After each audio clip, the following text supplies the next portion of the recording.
This is every celebrity's Achilles heel. Those were John Travolta's words in 2014 when finally pressed about the rumors that have haunted him for over 4 decades. Not about his acting, not about his career, about the question Hollywood has whispered in green rooms and gossiped about at parties since the 1980s. Is John Travolta gay? For more than 40 years, allegations have piled up like evidence at a crime scene. Former pilots claiming 6-year affairs, massage therapists filing sexual assault lawsuits, a porn star going public, then mysteriously retracting his story, hotel employees filing police reports, spa workers describing inappropriate behavior. And through it all, one organization watching, documenting, allegedly using every confession, every secret, every vulnerable moment as leverage, the Church of Scientology. John Travolta has denied the allegations his entire career, dismissing them as attempts at extortion, calling the rumors every celebrity's Achilles heel, and insisting it's just about people wanting money. But former high-ranking Scientology officials tell a different story, one of control, manipulation, and a man trapped by his own secrets, real or fabricated. Tonight, we're not here to out anyone. We're here to examine the pattern, the allegations, the lawsuits, the mysterious retractions, and the organization that may have orchestrated it all, keeping one of Hollywood's biggest stars in what some call a gilded cage for half a century. Because this isn't just about sexuality, it's about power, control, and what happens when your deepest confessions are weaponized against you. Welcome back to Dark Celebrity Truths. This is the John Travolta story that Hollywood doesn't want you to hear. Let's start with the facts. The documented allegations that have followed John Travolta since the 1980s. In May 1990, the National Enquirer ran a cover story describing an alleged 2-year affair between Travolta and Paul Baresi, a gay porn producer. According to Baresi, they met in 1982 after the actor allegedly followed him into the shower room of a Los Angeles health club. The story was explosive, detailed, specific. Baresi provided dates, locations, intimate details about their alleged relationship. For a moment, it seemed like the truth Hollywood had been whispering about would finally be confirmed. Then something strange happened. Baresi retracted the story, claiming he did so under legal pressure from Travolta's attorneys. Legal pressure? Remember that phrase, it's going to become a pattern. A police report from February 15th, 2000 documents an incident at the La Quinta Hotel Spa facility around 1:30 a.m., where a male employee filed a complaint against Travolta for sexual battery. According to the report, the masseur said Travolta kept removing his towel during the massage, exposing himself. The actor allegedly told the employee he was very attractive and had gotten him excited. Travolta then convinced the masseur to join him in the steam room, saying he didn't want to be alone. The employee was traumatized enough to report it to the Palm Springs Sheriff's Department. An officer was dispatched. A formal complaint was filed. Then, nothing. The case disappeared. No charges, no follow-up. Just another incident swept under Hollywood's expensive rug. Yahoo! News reported that Travolta was banned from a Los Angeles country club and a major hotel chain in the early 1990s over his alleged habit of hitting on men in shower rooms banned from multiple establishments. But the public never heard about it until years later. 2 separate massage therapists, identified as John Doe No. 1 and John Doe No. 2, filed federal lawsuits against Travolta in 2012, alleging sexual assault and battery. The lawsuits claimed Travolta touched them inappropriately during massage sessions.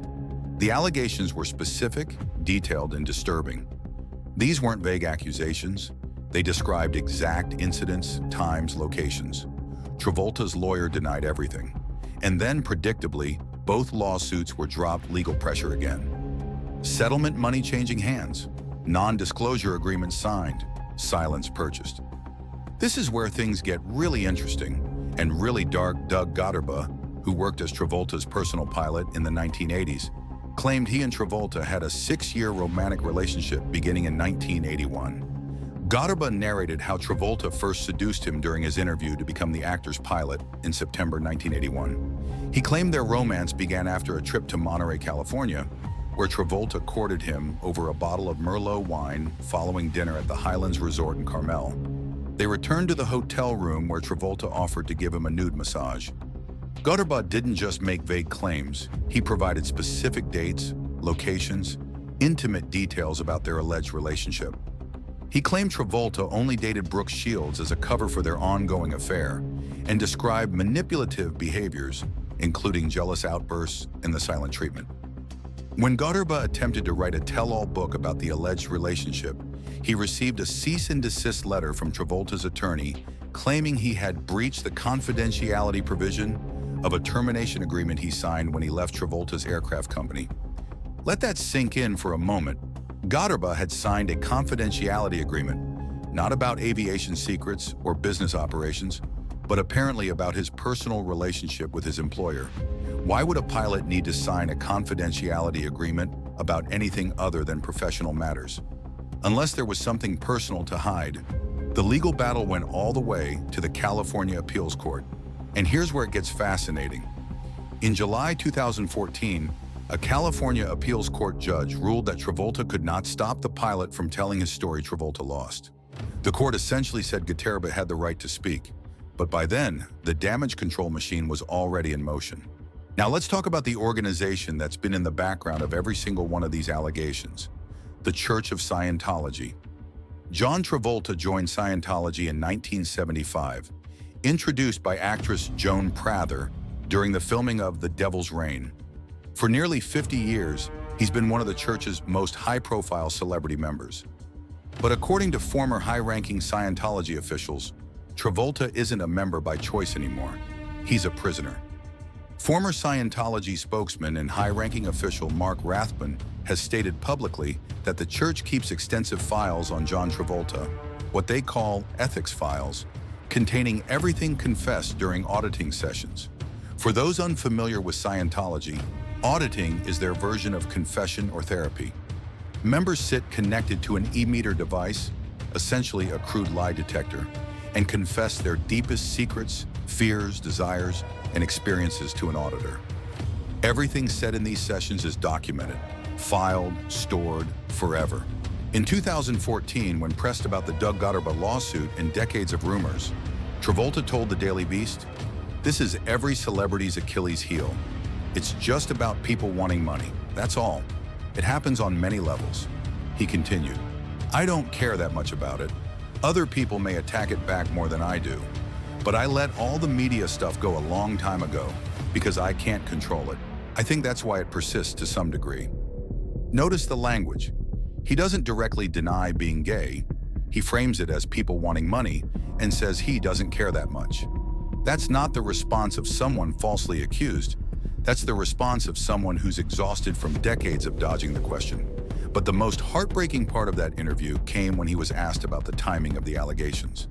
"I found it most offensive with the loss of my son," Travolta said, referring to Jet's death in 2009. "I felt like that was the lowest I'd ever felt. Sex stuff is always going to be interesting to somebody, but you stay away from family. You really should." Some media sites had reported that Jet was found by Travolta's alleged gay lover, a devastating invasion during the worst moment of his life. Even in his darkest hour, even while burying his teenage son, the allegations followed him. The questions persisted. The rumors wouldn't die. Now we need to talk about the genuine tragedies that have shaped John Travolta's life. Because whatever the truth about his sexuality, whatever control Scientology may have over him, this man has suffered losses that would break most people. In 1976, while filming The Boy in the Plastic Bubble, 23-year-old John fell in love with 41-year-old Diana Hyland, who played his mother in the film. Despite the age gap in their on-screen relationship, they connected deeply. Diana had been diagnosed with breast cancer in 1975 and had undergone a mastectomy. When she and John started dating, she believed she'd beaten it. They made plans for their future together, picking out houses, talking about marriage. Then the cancer returned, aggressively. Diana had just 2 weeks warning before the end. On March 27, 1977, Diana Hyland died in John's arms. He was filming Saturday Night Fever, the movie that would make him a superstar, but he flew back to be with her. He felt the breath leave her body. At 23, John had found and lost true love in the cruelest way imaginable. Just 18 months after Diana's death, cancer came for John's mother, Helen. She'd been the spark that ignited his entire career, a former actress and singer who instilled in all 6 of her children a love for the arts. Helen made a heartbreaking choice when diagnosed with breast cancer.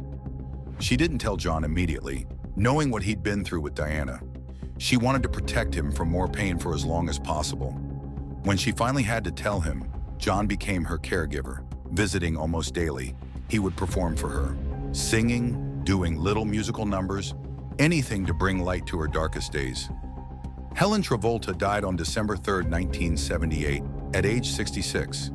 John was now 24 years old and had lost 2 of the most important women in his life to breast cancer in less than 2 years. By 1991, John was ready to try love again.